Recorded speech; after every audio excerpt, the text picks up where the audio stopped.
आदरणीय एमएलसी साहब रामचंद्र पूर्वे साहब, सम्मानित मंच, आगे बैठे हमारे बुद्धिजीवी साथियों, आज का जो विषय है बहुजन, कल, आज और कल।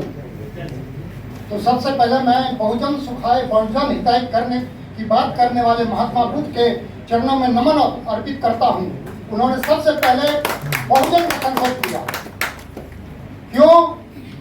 क्योंकि जो बाहर से अर्जन आए थे, उन्होंने हम लोगों को, जो मूल निवासी थे, उसको गुलाम बनाया और अपना संपन्नता से रहने के लिए, ऐश्वर्याराम से रहने के लिए हम लोगों को भिन्न भिन्न टुकड़ों में बांट करके गुलाम कैसे बनाए, अर्ध गुलाम बना करके हमको अपने अंदर काम करवाना शुरू किया।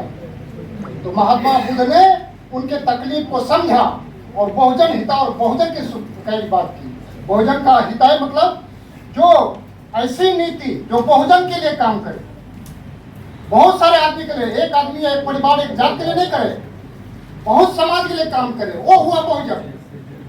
तो ओ बहुजन की नीति अपनाने वाले तथागत गौतम बुद्ध को मैं चरणों में नमन करता हूँ। साथ ही आज के हमारे काशीराम साहब, जिन्होंने बहुजन आंदोलन को एक दिशा दी, मैं उनको भी नमन करता हूँ। उन्होंने बहुजन आंदोलन को एक दिशा दी। आज जो चल रही है बहुजन आंदोलन, वो बहुजन आंदोलन अब धीरे धीरे व्यापक हो रही है, लेकिन कुछ खामियां भी है। क्या खामियां है, उसके तरफ हम आपको इशारा करना चाहेंगे। बहुजन का मतलब सिर्फ एसटी, एसटी, ओबीसी, कन्वर्टेड मैंने जो अभी तक परिभाषा है वही परिभाषा है, लेकिन बहुजन का मतलब ये नहीं कि एसटी, एसटी, ओबीसी हो गए तो इसका मतलब बहुजन हो गए। आपकी वैचारिक की स्थिति क्या है? वैचारिक की स्थिति आपकी बहुजन वाली है, बुद्ध वाली है, फूले वाली है, तब आप वैचारिक हैं, तब आप बहुजन हैं। लेकिन जब आप रामायणवादी हैं, श्रीवादी हैं और कृष्ण के नाम पर कहते हैं हमारा जात है, चंद्रवंशी प्रजापति के नाम पर हम कहते हैं हमारा जात है, उसी को जब आइडियल मानिएगा तो आप बहुजनवादी नहीं है। बैकवर्ड दलित रहते हुए भी कुछ नहीं है। रविदास को भगवान मत मानिए, हमारे पथ प्रदर्शक थे लोग, उनको आदर्श मान करके हमको आगे बढ़ना है। तो इस कड़ी में अभी ये सही है कि कल जो आने वाला होगा वो बहुजन का राज होगा, लेकिन कौन बहुजन का? जो वैचारिक रूप से, सांस्कृतिक रूप से, जो पाटरी बोले हैं, राजनीतिक तो बाद में है, लेकिन राजनीतिक, ऐसे राजनीतिक आप लोग सत्ता हासिल कर लीजिएगा, लेकिन अस्थिर रहता है, स्थिर नहीं रहता है। जब तक वैचारिक आधार नहीं मिलेगा तब तक आप राजनीतिक पर निरंतर नहीं रह सकते हैं। इसीलिए उससे पहले आपको सांस्कृतिक, सामाजिक, आर्थिक और सांस्कृतिक अपने समाज की जो स्थिति है उसको आपको बढ़ाना होगा, उसको बचाना होगा। तो कैसे बचे, उसके लिए भी आंदोलन हो। और ये भी बात सत्य है कि राजनीतिक सभी विकास के सभी चाबी मास्टर कुल्ली है, बिना राजनीति का कुछ होगा नहीं। इसलिए हम लोगों को दोनों, चूंकि बहुत समय हो गया है और प्रतिक्रियावादी तत्व जो हैं, दक्षिणपंथी तत्व हैं, धीरे धीरे अब हावी होते जा रहा है। हक अधिकार अब धीरे धीरे जो बहुजनों का बहुजन का मतलब जो शोषित, पीड़ित है, वंचित है, जिसका शोषण, अत्याचार करके अपने खुशी से रह रहे हैं, ऐश्वर्याराम से एससी और टीपी में रह रहे हैं, हमारा कमाया हुआ धन लूट रहे हैं, उसके प्रति चाहे वो किसी भी जात का हो, वो बैकवर्ड का भी है तो उसको हम भी विरोध करेंगे, दलित का है तो उसको भी विरोध करेंगे।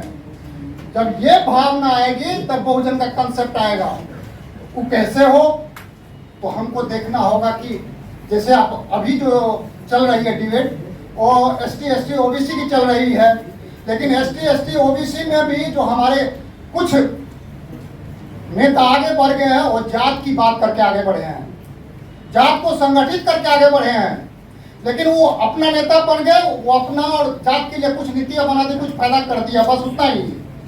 लेकिन उसके जात का आदमी जो गरीब है वो भी बहुजन राजनीति से प्रभावित नहीं है, क्योंकि उसको इस सिस्टम में फायदा नहीं हो रहा है। जब तक जिस जाति का, जातवे में आप जो जोड़ लीजिए, जातवे पर बहुत तरह का एलिगेशन लगता है, जोड़ लीजिए, लेकिन सबसे उसमें जो सबसे गरीब है उसके लिए कोई नीति नहीं बनती है। उसको कहिएगा बहुजन आंदोलन में चलो तो नहीं जाएगा।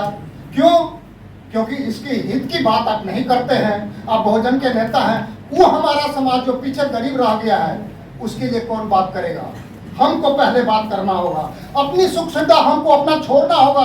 हम जो पढ़ लिख लिए हैं पहले उनको मिले तब हमको मिले, ये भावना जब होगी तब होगा। इसी क्रम में मैं तो बहुत खुश हूँ कि हमारे दिलीप भाई अति पिछड़ा समाज हो करके और एक किताब लिख रहे हैं।